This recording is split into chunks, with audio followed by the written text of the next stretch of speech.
Dear viewers, আপনারা দেখেন গঙ্গা কপোতাক্ষ সেচ প্রকল্পের পানি এই মে মাসের 5 তারিখে কী পরিমাণ দেওয়া হয়েছে। আর কৃষকরা যখন জানুয়ারি ফেব্রুয়ারি মাস বা বাংলায় পৌষ মাঘ ফাল্গুন এই সময় পানির অভাবে পড়ে, তখন কিন্তু সেচ প্রকল্পর যারা পরিচালনা করে তাদের কিন্তু বোধোদয় হয় না যে এখন পানি দিতে হবে।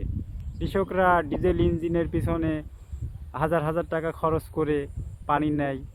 আর এই মে মাসে যখন কৃষক ফসল ঘরে তুলবে, কোটি কোটি টাকার সম্পদ, তখন অযথা পানি দিয়ে কৃষকের ফসল নষ্ট করার একটা পায়তারা চলে। গত সরকারের আমলেও দেখেছি, আবার বর্তমান সরকারও একই ধারায় কাজ করছে। আবার আকাশে কি পরিমাণ মেঘ জমেছে, এখন সামান্য একটু বৃষ্টি হলেই কিন্তু কৃষকের এই ফসলটা পানির নিচে তলিয়ে যাবে। তাই অযথা মানুষের উপকারের নামে হয়রানি করে, কৃষককে এইভাবে মেরে দেশের ক্ষতি করে সরকার আসলে কী চায় আমরা বুঝি না। সরকারকে আসুন আমরা সবাই মিলে বোঝাই যে এভাবে আসলে চলতে দেওয়া যায় না।